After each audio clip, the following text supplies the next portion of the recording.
Today is Friday, Parashat Mishpatim. The parasha of this week is replete with mitzvot. There are many, many mitzvot. Mitzvot aseh, mitzvot lo ta'aseh. One of the mitzvot of the Torah in this parasha is lo tisa shem hashav.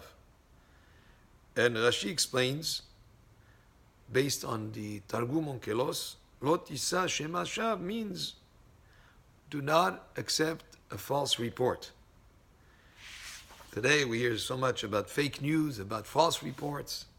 The Torah says, Lo tisa shem hashav, and Rashi explains, Ketargumo, just like it's translated by Onkelos, La tekabel shema dishkar, do not accept a false report, Azara lemkabel lashon hara. This is a warning against accepting slander. And here, even if it's true, it's considered to be lashon hara when there is no need to say something negative about someone. It's not to stop somebody from making a mistake where you have an obligation to warn him. But if there is just slander, do not listen to slander, do not accept it. And then he goes on to say here, the Rashi goes on to say, Veladayan shelo yishma divrei ba'al din ad she'yavo ba'al din chavero. And it's also a warning for a judge not to accept the testimony of a litigant in a law case until his co-litigant has arrived. In other words, somebody has a complaint against someone, tell him, let me hear both of you at the same time. Don't give me all this information that would create a prejudice against the other person, because unfortunately many times people present things from their perspective. They paint it in a certain color, under a certain light, when the other person who is spoken about is not present to present his side of the case.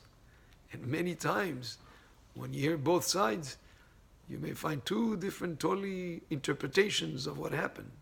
And therefore, here it says, for a judge not to hear one litigant before the other litigant is present, he should have both present at the same time so they can answer up. But I would say not just for a judge in a court of law, even in our daily life. Many times we find ourselves hearing some negative thing about somebody or someone, and then the other person is not present to present his side of the story.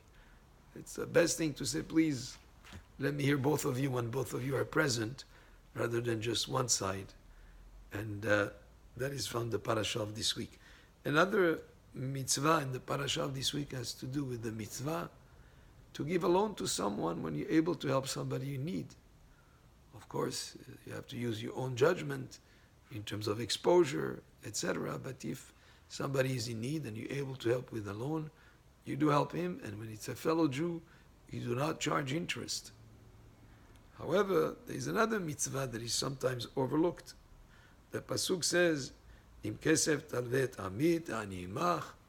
When you give a loan to someone who's a person in need, lo tiyelo kenoshe. What is lo tiyelo kenoshe? Rashi explained, lo titba'enu b'chazka. Do not forcibly demand repayment from him. Of course, you're entitled to ask for payment back of a loan, but do not forcibly demand when imata yodea she'en lo. If you know that he does not have with what to pay. Person asked for a loan, you gave it to him, he expected to pay back, he fell down on very hard times, and now you know for a fact that he doesn't have with what to pay. You can ask him, but do not forcibly demand. Don't embarrass him. Be sensitive to his situation. And even our sages say, even if you know that he would be embarrassed by you passing next to him, walk on the other side of the street so you do not embarrass him. Because if he truly is not able to pay back and he does not have, yes, you're entitled to your payment, and yes, you can ask for it, but do it in a way that is not embarrassing to him. And if you realize that he's absolutely not able, don't keep demanding him from him, and don't dun him, don't force him in terms of forcefully asking for the payment back if you are sure that he doesn't have. And that's also one of the mitzvot in the parasha of this week. And these have to do with being sensitive to the situation of others and being compassionate with them. Baruch Adonai le'olam, amen ve'amen, and Shabbat Shalom.